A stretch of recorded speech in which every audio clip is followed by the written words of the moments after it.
welcome to my channel Connect with Maths. Dear viewers, please like, comment, share and subscribe to my channel and don't forget to press the bell icon so that you will get the notifications of my new videos. आज की इस video में हम पढ़ेंगे integration by partial fractions. जैसा कि इससे पहले की वीडियो में हम मेथड ऑफ इंटीग्रेशंस पढ़ रहे थे, तो ये उन्हीं मेथड्स में से एक मेथड है इंटीग्रेशन बाय पार्शियल फ्रैक्शन। इसमें हमें इंटीग्रेशन करना होगा पार्शियल फ्रैक्शन की हेल्प से करना होगा, और ये पार्शियल फ्रैक्शन जो हम करेंगे वो हम रैशनल फंक्शंस का करेंगे। ठीक है, यानी हमारे पास रैशनल फंक्शन होगा, उसका इंटीग्रेशन करना होगा हमें पार्शियल फ्रैक्शन की हेल्प से। तो थोड़ा सा आपको रिवाइज करा दूं कि रैशनल फंक्शंस होते क्या हैं, जो आप जानते भी होंगे, जो इस फॉर्म में होते हैं where q x is not equals to zero.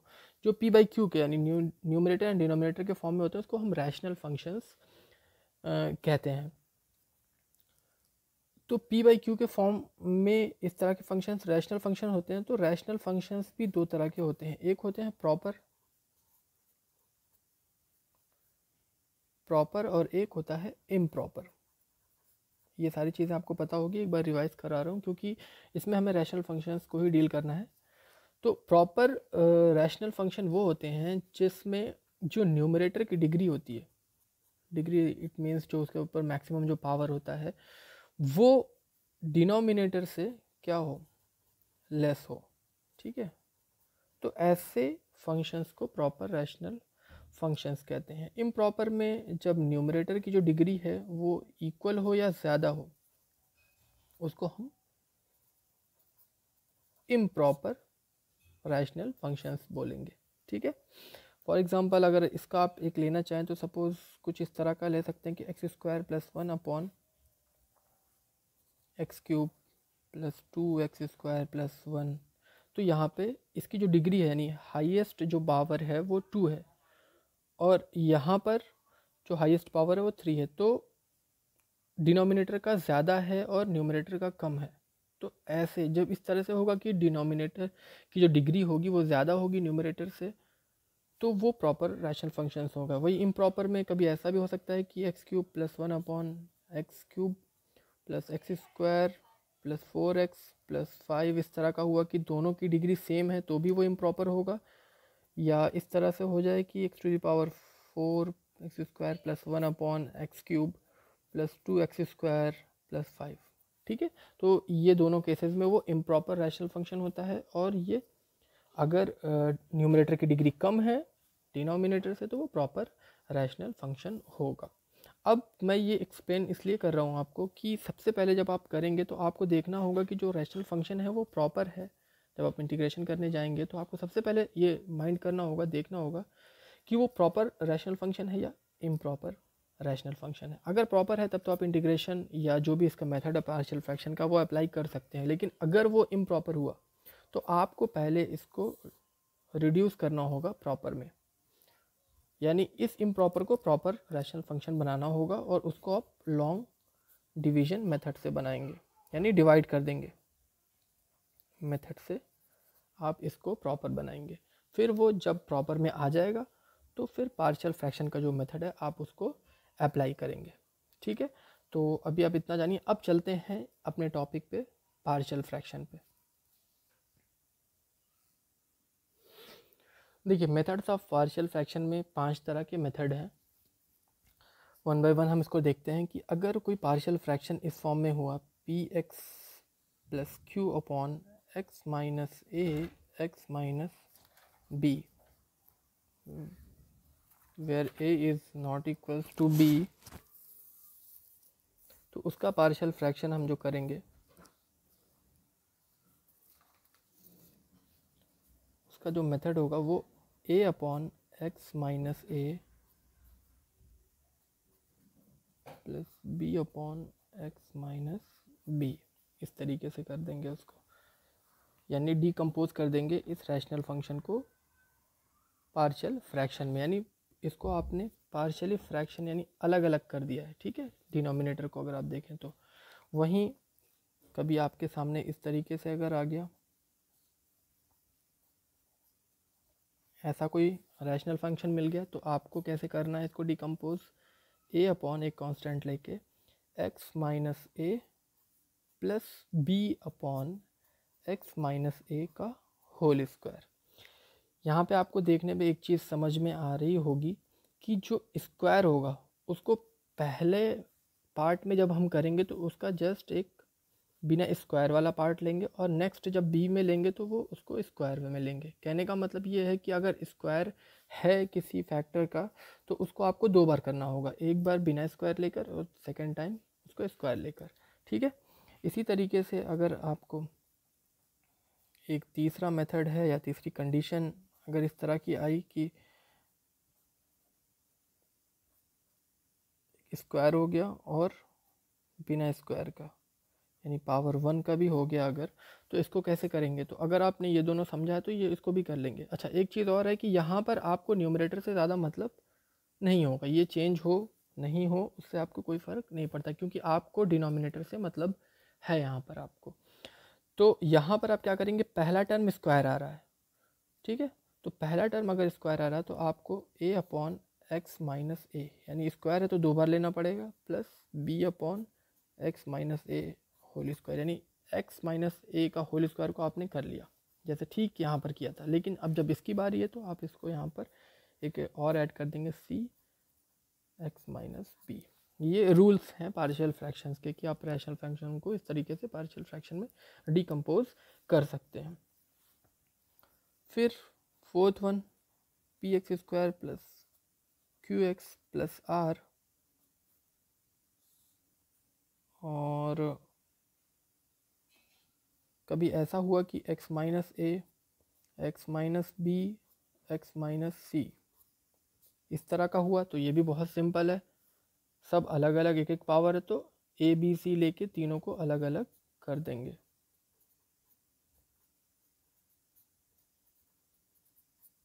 C upon x minus सी, ठीक है।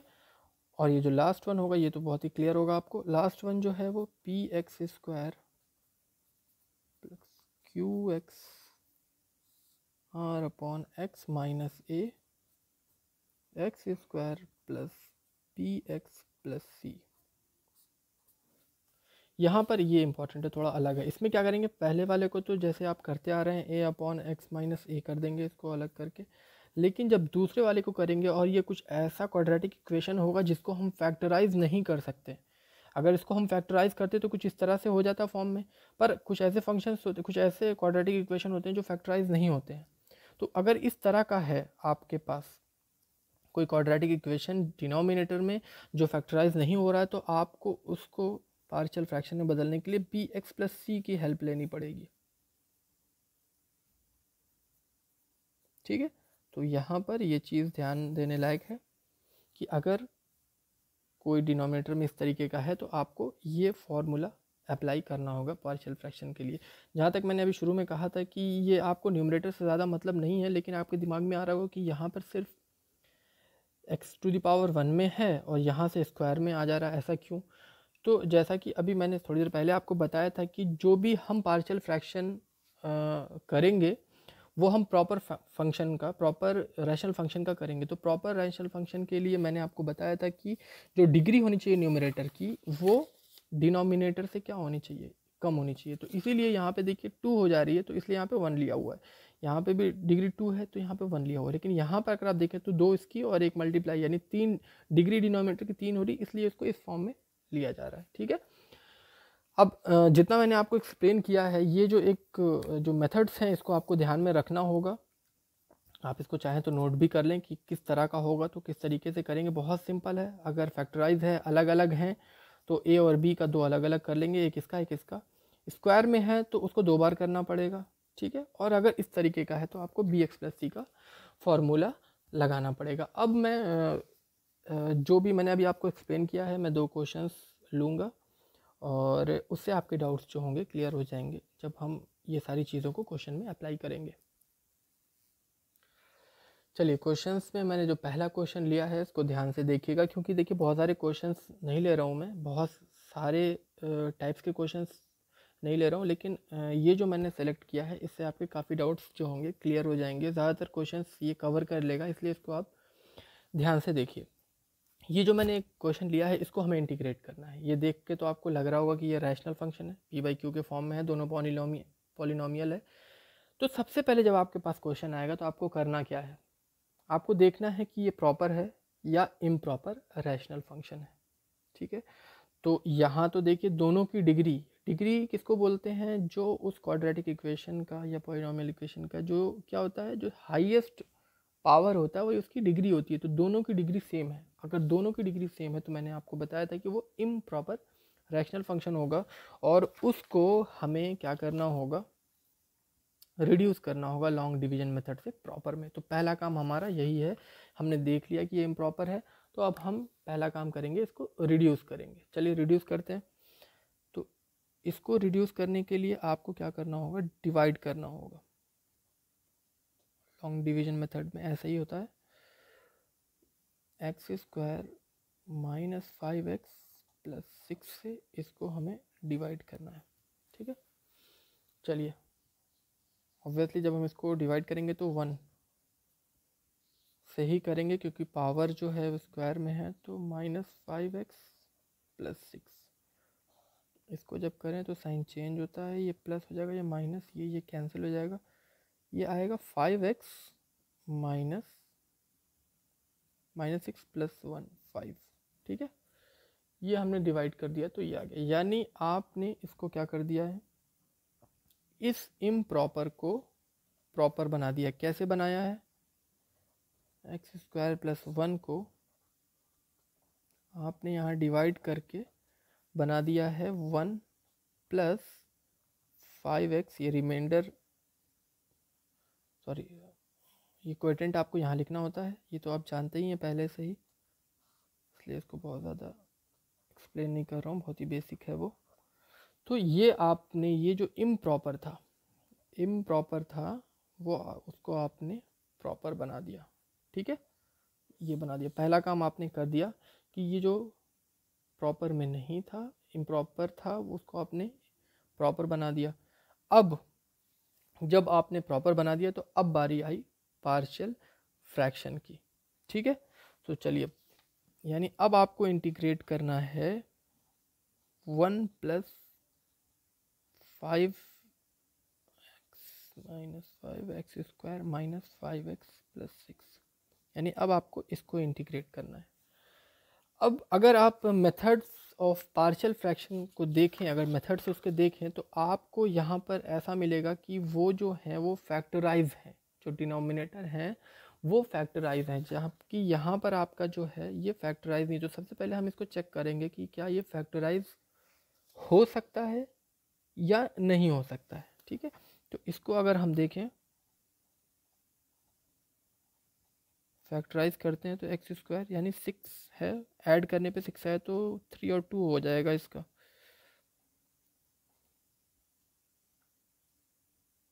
सॉरी, एक्स कॉमन ले रहे हैं तो एक्स माइनस 3, और यहाँ पे -2 कॉमन ले रहे हैं तो x minus 3, it means x minus 3 and x minus 2, ये फैक्टराइज हो गया।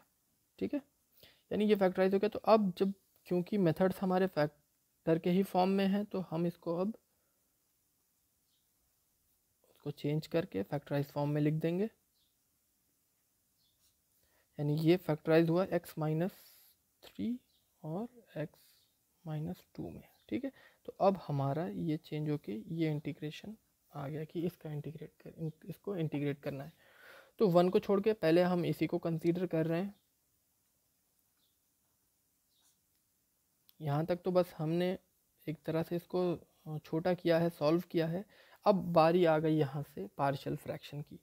तो देखिए, दो आपके हैं फैक्टर्स मेथड्स ऑफ, यानी फर्स्ट टाइप में अगर है और a और b इक्वल नहीं है, ऑब्वियसली 3 और 2 इक्वल नहीं है, तो आपको क्या करना है, इन दोनों को अलग अलग कर देना है। यानी 1 by x minus 3 plus b by x minus 2। ठीक है, इन सारी चीज़ों से घबराने की ज़रूरत नहीं है। आपका जो इस पार्ट का जो क्वेश्चन था, अगर रियल में देखा जाए तो आपका यहाँ से शुरू हो रहा है। ठीक है, यानी आप पार्शियल फ्रैक्शन कर रहे हैं, लेकिन क्योंकि वो पार्शियल फ्रैक्शन रैशनल फंक्शंस का ही होता है, तो इस तरह की कंडीशन आ सकती है कि वो इम्प्रॉपर हो। तो यहाँ तक अभी हमने क्या किया है, इसको प्रॉपर बनाया है। और प्रॉपर बनाने के बाद, क्योंकि इस तरह के फंक्शंस अगर आपको इस तरह के क्वाड्रेटिक इक्वेशन होंगे तो उसको आपको फैक्टराइज ही करना होगा, ताकि हमें पता चल सके कि ये फैक्टराइज हो रहा है कि नहीं हो रहा है। अगर नहीं होगा तो हम ये वाला फार्मूला लगा देंगे, ठीक है, इसलिए उसको देखना ज़रूरी है। चलिए, according to the methods of partial fraction आपने इसको ऐसा कर दिया।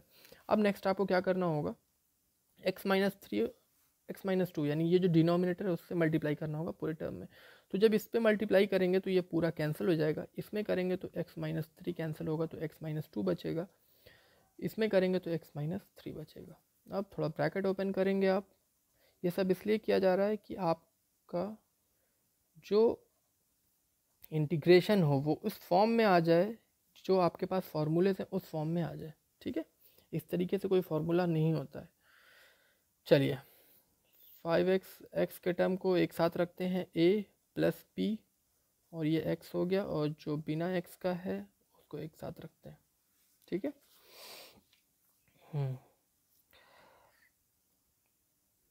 अब कोफिशिएंट कंपेयर करें, अगर x के कोफिशिएंट को कंपेयर करें तो यहाँ पर 5 है और यहाँ पर a प्लस बी है, ये एक इक्वेशन हो गया। और सेकंड यहाँ पर -5 is equals to -2a -3b, ठीक है, ये दूसरा हो गया। तो इससे इन दोनों से a और b की वैल्यू निकालते हैं। वो करने के लिए अगर हम इसमें 2 से मल्टीप्लाई कर दें तो ये हो जाएगा 10 2a प्लस 2b, राइट। ये कैंसिल हो गया ऐड करने पे, यहाँ पे 5 आया और यहाँ पर आपका -b, यानी b इज इक्वल्स टू -5 आ गया। b इज इक्वल्स टू -5 आया, यहाँ पर अगर आप पुट करें तो -5 इधर जाएगा तो प्लस, यानी a इज इक्वल्स टू 10 आ जाएगा। यानी a और b जो कोफिशिएंट आपने यहाँ पे एज्यूम किया था वो आपने यहाँ पे उनकी वैल्यू निकाल दी, तो उनको उनकी प्लेस पर पुट कर देते हैं। 10/x-3 और b की जो वैल्यू है, ठीक है, वो आई है -5, यानी -5/x-2। ये देखिए, ये आपने पार्शियल फ्रैक्शन कर दिया, यानी डीकम्पोज कर दिया इसको, इस वाले पार्ट को, ये जो रैशनल फंक्शन था प्रॉपर आपने बना के रखा था और उसको फैक्टराइज करके इसको डीकम्पोज कर दिया, क्योंकि इसको आप इंटीग्रेट नहीं कर सकते। लेकिन आपने जब इसको पार्शियल फ्रैक्शन की हेल्प से डीकम्पोज कर दिया तो ये आपको दिख रहा होगा कि हाँ, ये 1/x वाला जो होता है फार्मूला इंटीग्रेशन का लॉग में, वो हम यहाँ पे पुट कर सकते। तो अब आपने जब यहाँ पे इसको डीकम्पोज कर दिया है तो चलिए अब इसको इंटीग्रेशन की बारी आ गई, यानी i is equals to 1 plus इसको डिकम्पोज किया तो इसकी जगह पर आप लिख सकते हैं 10x-3 -5x-2 dx, ठीक है। अब अलग अलग इंटीग्रेट करते हैं। 1 का होता है x, इसका एक c आएगा, मैं लास्ट में सब एक साथ लिख ले रहा हूँ। इसका 10 ये लॉग होता है, देखिए कितनी आसानी से ये फार्मूला यहाँ पे यूज़ हो गया। और 5 इसका भी 1/x तो लॉग होता है, ठीक है। और ये सारों का, इसका भी एक कांस्टेंट इसके साथ आया होगा, इसके भी इसके साथ, तो ये कंप्लीट मिला के मैं एक डायरेक्ट सी लिख रहा हूँ। तो ये इस तरीके से आपका ये क्वेश्चन जो था पार्शियल फ्रैक्शन का वो सॉल्व हो गया है, ठीक है। तो आई होप कि ये समझ में आ गया होगा। आप इसको बहुत ध्यान से देखिएगा, और अगर देखा होगा तो श्योर आपको अच्छे से समझ में आ गया होगा, बहुत सारी चीज़ें क्लियर हो गई होंगी, ठीक है। एक क्वेश्चन और लूँगा मैं, ये तो मैंने जो लिया था ये इम्प्रॉपर का लिया था। अब एक जो दूसरा क्वेश्चन है जिसमें जो मेथड होगा वो आपका ये जो 5th मेथड है जो फैक्टराइज नहीं होता है, वो उस तरह का एक क्वेश्चन ले रहा हूँ। तो मेरे हिसाब से आप अपने टेक्स्ट बुक के ज़्यादातर क्वेश्चन सॉल्व कर ले जाएंगे ये वाले क्वेश्चन को सॉल्व करने के बाद, ठीक है। चलिए, क्वेश्चन जो सेकंड क्वेश्चन ले रहा हूँ मैं,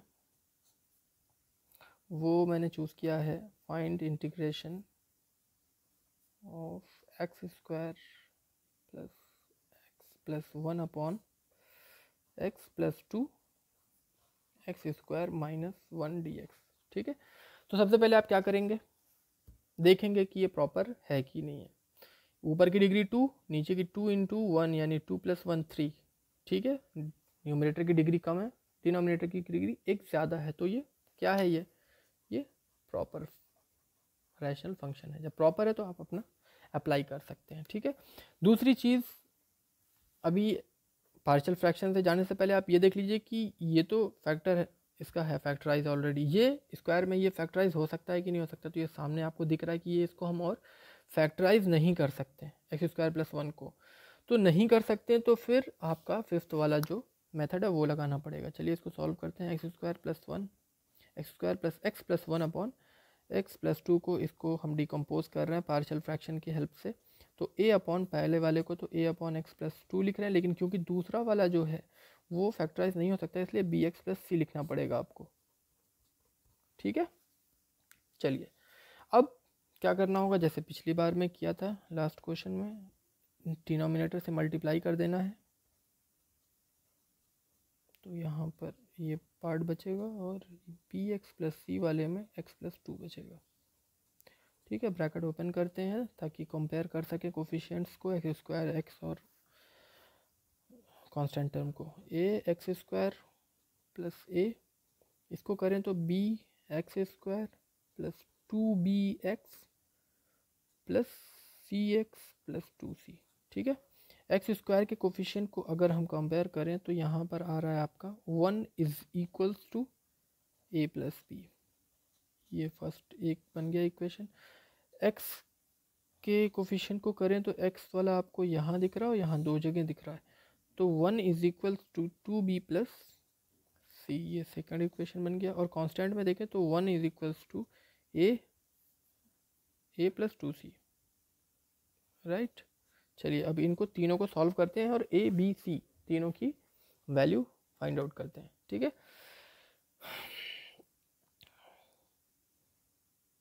चलिए उसको कैसे करते हैं, कोई सा भी एक ट्रांसफॉर्मेशन कर लेते हैं, जैसे ये है। ठीक है, 1 प्लस ए प्लस 2c, तो अगर हम थर्ड में ए की वैल्यू यहाँ से निकाल के पुट करें, ठीक है, यानी 1 और थर्ड को हम डील कर रहे हैं, तो 1 इज इक्वल्स टू ए की वैल्यू यहाँ से कितनी हो जाएगी, 1 माइनस बी। क्यों कर रहा हूँ, ताकि ये बी सी में दोनों मिल जाए तो उसको सॉल्व कर सकें, प्लस 2c। इसको अगर आप सॉल्व करें तो ये इधर तक 0 हो जाएगा, यानी 0 is equals to minus b plus 2c, यानी p की वैल्यू 2c आ गई। ठीक है, b की वैल्यू 2c। अब b की वैल्यू 2c यहाँ पे अगर इक्वेशन 2 में आप रखें तो 1 is equals to 2 into b की value 2c plus c, it means 1 is equals to 4c plus c, यानी 5c। तो c is equals to 1/5। c की वैल्यू जब 1/5 आई तो ऑटोमेटिकली b की वैल्यू जो हो जाएगी वो 2/5 हो जाएगी। और जब b और c की वैल्यू आ गई तो यहाँ से हम 1 इज इक्वल्स टू ए कितना है आपका, ये तो निकालना है, b आपका आया है 2/5, यानी a is equals to 1 minus 2/5, it means 5 minus 2 3, a is equals to 3/5, यानी आपने पार्शियल फ्रैक्शन कर दिया, ए बी सी की वैल्यू भी आ गई। तो ये जो आपका क्वेश्चन हो गया, आपने इसको रिड्यूस कर दिया। पहले क्वेश्चन था आपका x square plus 1 upon x plus 2 x square plus 1 D x, ये इसको आपने रिड्यूस कर दिया है ए अपॉन एक्स प्लस 2। तो ए की वैल्यू कितनी है, 3/5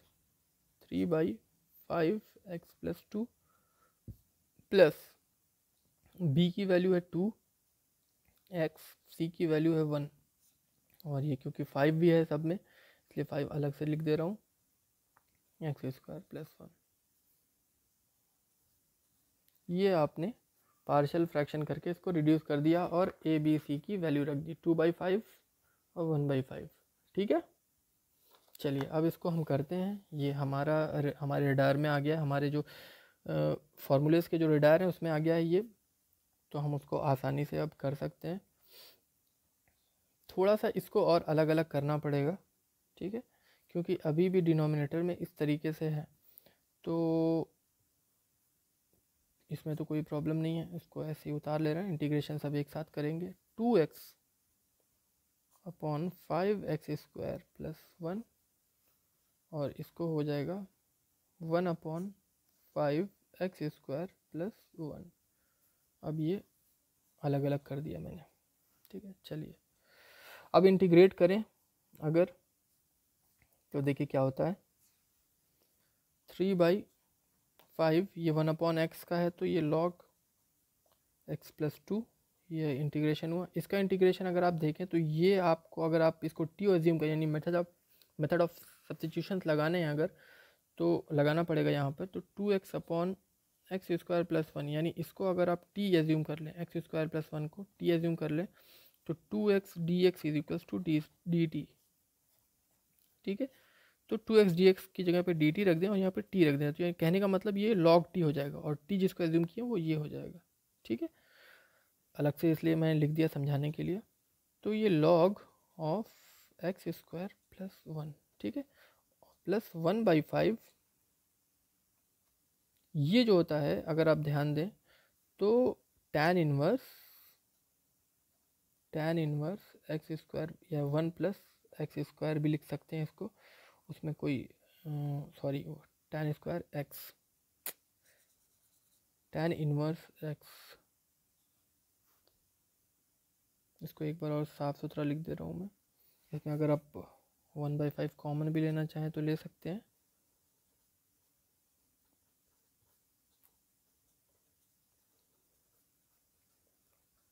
पहले के फार्मूले अगर आप याद करें तो ये tan इनवर्स x का फार्मूला होता है, और एक कांस्टेंट लगा दिया, तो ये आपका सॉल्व हो गया है।